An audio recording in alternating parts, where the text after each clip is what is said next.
जो क्वेश्चंस हैं वो आगामी होने वाली RSAT परीक्षा के लिए काफ़ी इंपॉर्टेंट रहने वाले हैं। अगर कोई विद्यार्थी RSAT की परीक्षा देना चाहता है या जिन्होंने अभी RSAT कोर्स के अंदर एडमिशन लिया है तो उन सभी के लिए जो क्लास है वो काफ़ी इंपॉर्टेंट रहेगी।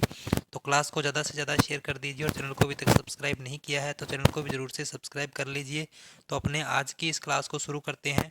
तो आज का जो अपना फर्स्ट क्वेश्चन है, SSO का क्या अर्थ है? SSO का क्या अर्थ है? तो ये आपको बताना है। SSO की फुल फॉर्म क्या होती है? सिस्टम सिक्योरिटी ऑप्टिमाइजेशन होती है, सिक्योर साइन ऑन होती है, सिंगल साइन ऑन होती है या फिर सिंगल सिस्टम ऑपरेशन होती है। तो SSO का क्या अर्थ है? तो ये आपको बताना है। तो SSO का अर्थ होता है सिंगल साइन ऑन, यानी ऑप्शन नंबर सी है वो इसका राइट आंसर हो जाएगा। ऑप्शन नंबर सी यानी सिंगल साइन ऑन। उसके बाद नेक्स्ट है, जन सूचना पोर्टल के संदर्भ में निम्न में से क्या सत्य नहीं है? जन सूचना पोर्टल के संदर्भ में कौन सा कथन है जो सत्य नहीं है? तो सूचना प्राप्त करने हेतु आधार पंजीकरण आवश्यक है। बी नंबर ऑप्शन है पोर्टल पर URL https जन सूचना .rajasthan.gov.in है, या फिर सरकार की सभी योजनाओं की जानकारी एक ही स्थान पर उपलब्ध है। और डी नंबर ऑप्शन आम जन को सरकारी विभागों, प्राधिकरणों, निगम की सूचनाएं आसानी से उपलब्ध कराना है। तो जन सूचना पोर्टल के लिए कौन सा कथन सत्य नहीं है? तो इसका जो राइट आंसर है वो हो जाएगा ऑप्शन नंबर ए, यानी सूचना प्राप्त करने हेतु आधार पंजीकरण आवश्यक है। ऑप्शन नंबर ए है वो इसका राइट आंसर हो जाएगा, ऑप्शन नंबर ए। नेक्स्ट है, SSO के तहत एक नागरिक पंजीकरण कैसे कर सकता है? SSO के तहत एक नागरिक पंजीकरण कैसे कर सकता है? तो आधार नंबर के जरिए पंजीकरण कर सकता है, भामाशाह क्रमांक के जरिए पंजीकरण कर सकता है, या इन दोनों के माध्यम से पंजीकरण कर सकता है। तो SSO के तहत एक नागरिक पंजीकरण कैसे कर सकता है? तो इसका जो राइट आंसर है वो हो जाएगा ऑप्शन नंबर सी, यानी आप चाहे तो आधार नंबर के जरिए पंजीकरण कर सकते हैं या फिर भामाशाह क्रमांक के जरिए पंजीकरण कर सकते हैं। तो ऑप्शन नंबर सी है, ऑप्शन नंबर सी इसका राइट आंसर हो जाएगा, ऑप्शन नंबर सी। नेक्स्ट है, निम्न में से कौन सा एक राजस्थान संपर्क का चरण नहीं है? कौन सा एक राजस्थान संपर्क का चरण नहीं है? तो रजिस्ट्रेशन है, मॉडरेशन है, स्क्रूटिनाइजेशन है या फिर एलोकेशन है। तो कौन सा एक राजस्थान संपर्क का चरण नहीं है? तो ये आपको बताना है। तो इसका जो राइट आंसर है वो हो जाएगा option number C, scrutinization. Option number C है वो इसका राइट आंसर हो जाएगा। राजस्थान संपर्क का चरण कौन सा नहीं है? तो स्क्रूटिनाइजेशन नहीं है। नेक्स्ट है, आयुष्मान भारत राष्ट्रीय स्वास्थ्य सुरक्षा मिशन में प्रति परिवार कितने लाख प्रति वर्ष रुपए का परिभाषित लाभ कवर होगा? यानी भारत राष्ट्रीय स्वास्थ्य सुरक्षा मिशन के प्रति परिवार कितने, यानी प्रति परिवार कितने लाख प्रति वर्ष रुपए का यानी प्रवासित लाभ कवर होगा? तो ये आपको बताना है। 25 लाख है, 20 लाख है, 10 लाख है या फिर 5 लाख है। तो इसका जो राइट आंसर है वो हो जाएगा ऑप्शन नंबर डी, यानी प्रति परिवार प्रति वर्ष कितना लाभ परिभाषित कवर होगा? तो यानी 5 लाख तक का होगा। तो ऑप्शन नंबर डी है वो इसका राइट आंसर हो जाएगा, ऑप्शन नंबर डी। नेक्स्ट है, आयुष्मान भारत योजना के संदर्भ में निम्न में से क्या सत्य है?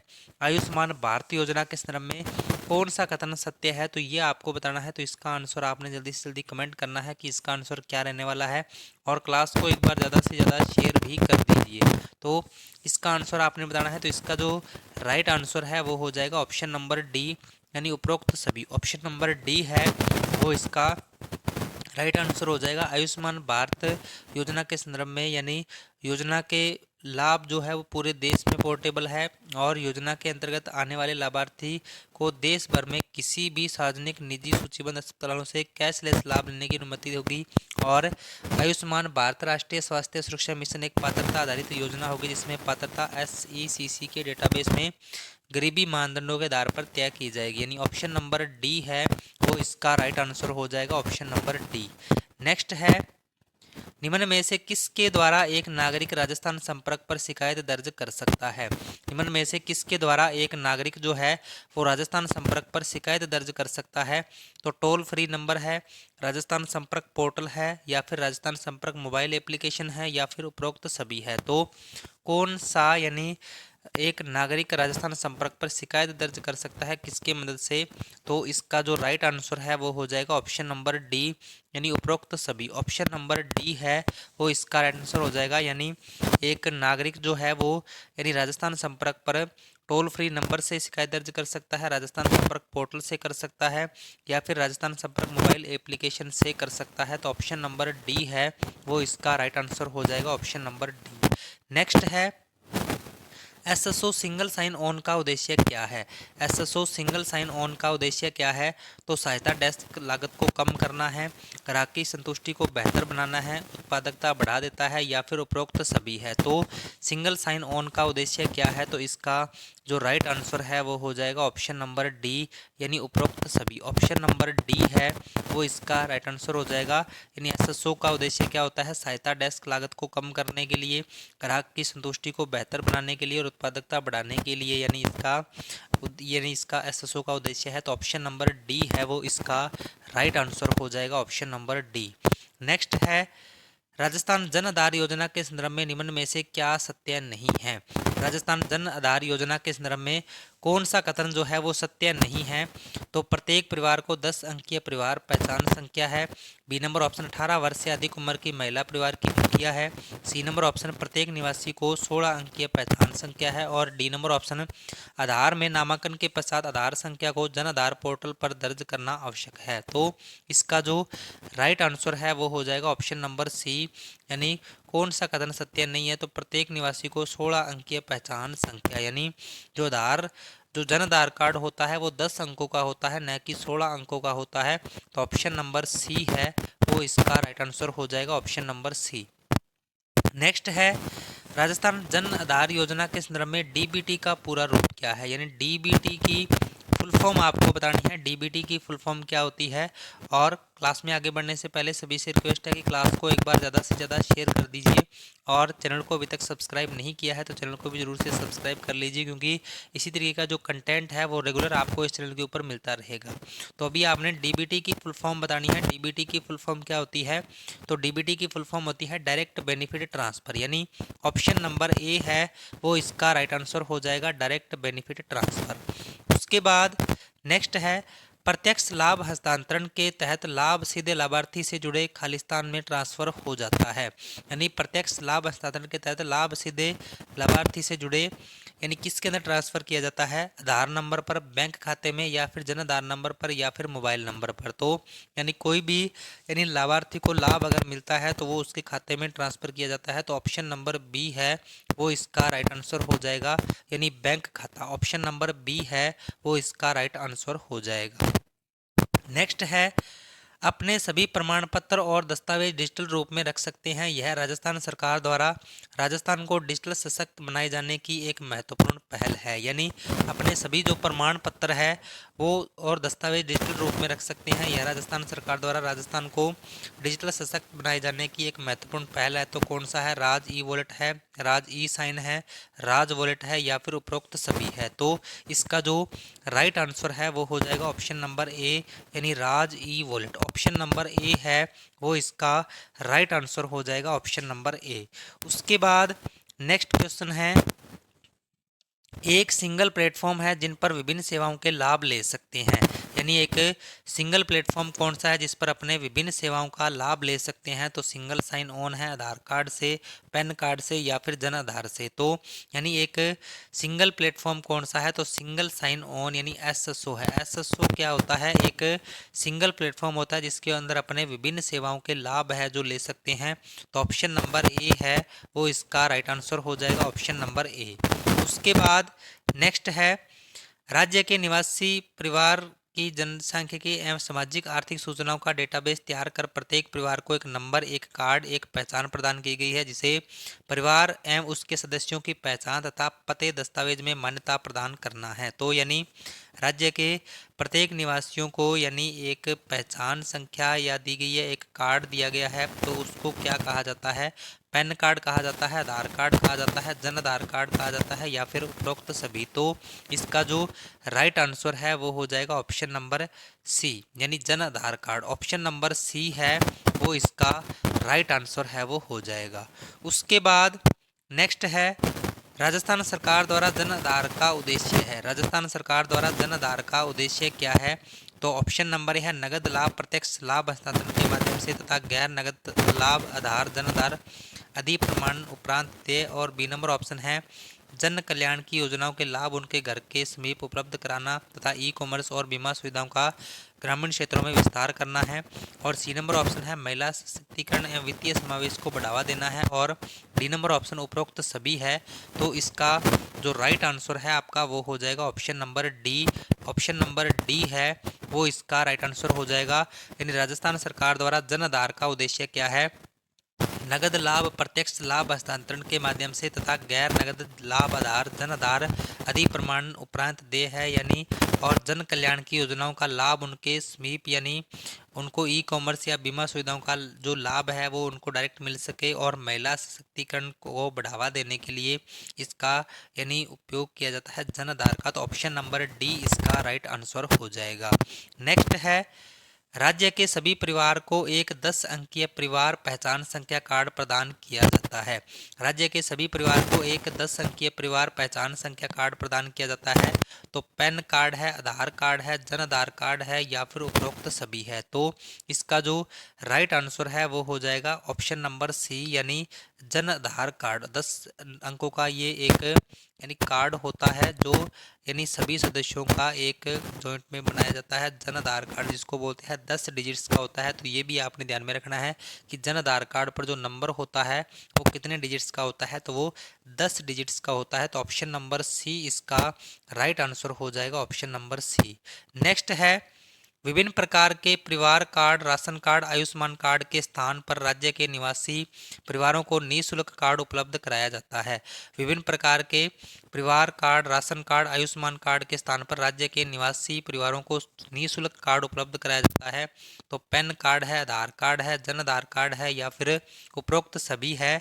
तो इसका जो राइट आंसर है वो हो जाएगा ऑप्शन नंबर सी यानी Jan Aadhaar card. Option number C है वो इसका राइट आंसर हो जाएगा। और आज की इस क्लास के अंदर अपने 30 एमसीक्यूज के बारे में डिस्कस करने वाले हैं जो कि आपके आरएससीटी एग्ज़ाम से संबंधित काफ़ी इंपॉर्टेंट रहने वाले हैं। आगामी कोई भी आरएससीटी की परीक्षा आप देना चाहते हो तो उसके अंदर आपके लिए काफ़ी इंपॉर्टेंट ये जो क्लास है वो रहने वाली है। तो क्लास को ज़्यादा से ज़्यादा शेयर कर दीजिए। नेक्स्ट है चिकित्सा एवं स्वास्थ्य विभाग द्वारा भविष्य में स्वास्थ्य कार्ड जारी किया जाएगा।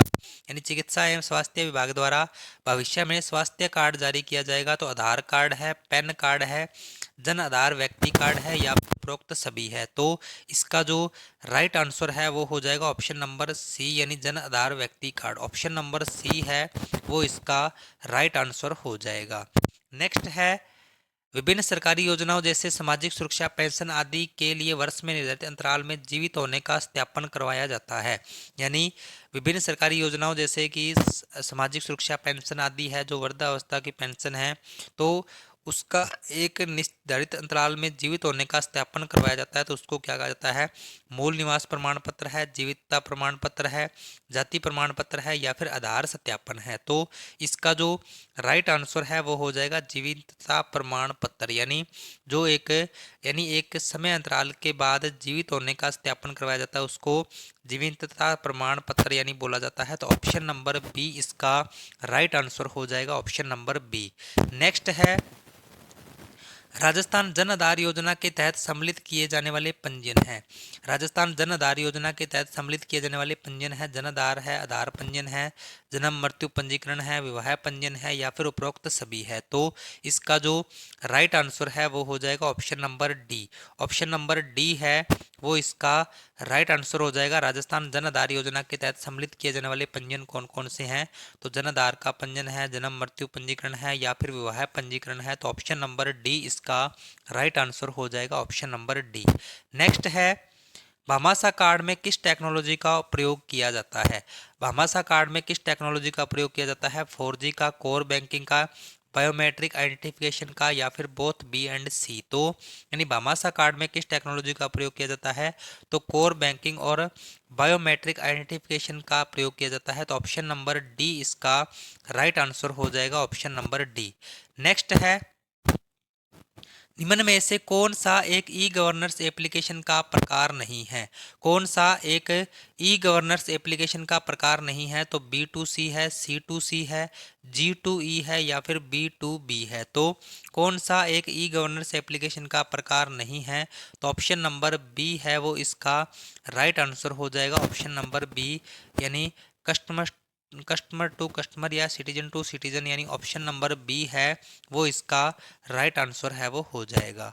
नेक्स्ट है, निम्न में से क्या ई गवर्नेंस आधारित सेवाओं के लाभ है? यानी जो ई गवर्नेंस आधारित सेवाएं हैं यानी गवर्नमेंट की तरफ से अपने को कोई भी यानी लाभ प्राप्त होता है तो वो ई गवर्नेंस के तहत आता है। तो ई गवर्नेंस आधारित सेवाओं के लाभ कौन कौन से हैं? ट्रांसपेरेंसी है, एक्यूरेबिलिटी है या फिर स्पीड है या फिर उपरोक्त सभी है। तो इसका जो राइट आंसर है वो हो जाएगा ऑप्शन नंबर डी यानी उपरोक्त सभी। ऑप्शन नंबर डी है वो इसका राइट आंसर हो जाएगा। नेक्स्ट है, बेरोजगार को पंजीकृत करने के लिए BRSY ऋण राशि के तहत दिए जाने वाली ब्याज दर क्या है? बेरोजगार को पंजीकृत करने के लिए BRSY ऋण राशि के तहत दिए जाने वाले ब्याज की दर क्या है? तो ये आपको बताना है 5% है, 8% है, 4% है या फिर 7% है। तो इसका जो राइट आंसर है वो हो जाएगा ऑप्शन नंबर सी यानी 4%। ऑप्शन नंबर सी है वो इसका राइट आंसर हो जाएगा। नेक्स्ट है, राज ई वॉलेट किस तरह का सॉफ्टवेयर है? राज ई वॉलेट जो है वो किस तरह का सॉफ्टवेयर है? डॉक्यूमेंट यहाँ पर ये मिसप्रिंट हुआ है, तो document management system, network management system, software management system या फिर उपरोक्त में से कोई नहीं। तो राज ई वॉलेट जो है वो किस तरह का सॉफ्टवेयर है? तो ये एक डॉक्यूमेंट मैनेजमेंट सिस्टम होता है। तो ऑप्शन नंबर ए है वो इसका राइट आंसर है वो हो जाएगा, यानी डॉक्यूमेंट्स को अपने डिजिटल सत्यापन इसके अंदर करवा सकते हैं। तो ऑप्शन नंबर ए इसका राइट आंसर है वो हो जाएगा। नेक्स्ट है, G2C ई गवर्नेंस में G2C का पूर्ण रूप क्या है? यानी आपको यहाँ पर G2C का पूर्ण रूप आपको बताना है कि G2C ई गवर्नेंस में G2C का पूर्ण रूप क्या है? तो G2C का पूर्ण रूप हो जाएगा ऑप्शन नंबर ए यानी government to citizen. Option number A है वो इसका राइट आंसर हो जाएगा, ऑप्शन नंबर ए। नेक्स्ट है, ईपीडीएस के माध्यम से मुख्यतः किस प्रकार के राशन प्राप्त किए जा सकते हैं? ईपीडीएस के माध्यम से मुख्यतः किस प्रकार के राशन जो है वो प्राप्त किए जा सकते हैं? व्हीट है, शुगर है, राइस है या फिर उपरोक्त सभी है। तो इसका जो राइट आंसर है वो हो जाएगा ऑप्शन नंबर डी यानी उपरोक्त सभी। ऑप्शन नंबर डी है वो इसका राइट आंसर है वो हो जाएगा। नेक्स्ट है, G2C ई गवर्नेंस का एक उदाहरण है। G2C ई गवर्नेंस का एक उदाहरण कौन सा है? अमेजन ऑनलाइन मार्केट प्लेस है, DTH रिचार्ज है, मोबाइल रिचार्ज है या फिर लीज ऑफ रेजिडेंटल रेंट है। तो इसमें से आपको G2C government to citizen e governance का एक उदाहरण आपको बताना है। तो इसका जो राइट आंसर है वो हो जाएगा lease of residential land. Option number D है वो इसका राइट आंसर हो जाएगा, ऑप्शन नंबर डी। उसके बाद नेक्स्ट है, BRSY भामाशाह रोजगार सृजन योजना में किस तरह के बैंक हिस्सा लेते हैं? BRSY भामाशाह रोजगार सृजन योजना में किस तरह के बैंक जो है वो हिस्सा लेते हैं? लोकल ग्रामीण बैंक है, कोऑपरेटिव बैंक्स है, नेशनलाइज्ड बैंक्स है या फिर उपरोक्त सभी है। तो इसका जो राइट आंसर है वो हो जाएगा option number D. Option number D है वो इसका राइट आंसर हो जाएगा, ऑप्शन नंबर डी। नेक्स्ट है, ईपीडीएस का इस्तेमाल किस वर्ग के नागरिकों द्वारा किया जा सकता है? ईपीडीएस का जो इस्तेमाल है वो किस वर्ग के नागरिकों द्वारा किया जा सकता है? एपीएल यानी अबव पावर्टी लाइन, बीपीएल यानी below poverty line, both and B या फिर उपरोक्त में से कोई नहीं। तो इसका जो राइट आंसर है वो हो जाएगा ऑप्शन नंबर सी यानी ईपीडीएस का जो इस्तेमाल है वो एपीएल और बीपीएल यानी दोनों वर्ग के जो नागरिक है वो कर सकते हैं। तो ऑप्शन नंबर सी है वो इसका राइट आंसर हो जाएगा। तो ये थे आज के अपने कुछ इंपॉर्टेंट क्वेश्चंस। क्लास आपको कैसी लगी इसका फीडबैक आपने कमेंट में जरूर से बताना है, और इसी तरीके की कंप्यूटर से संबंधित एमसीक्यूज के लिए आपने हमारे चैनल को लाइक शेयर एंड सब्सक्राइब जरूर करना है। मिलते हैं नेक्स्ट वीडियो में, तब तक के लिए जय हिंद, जय भारत।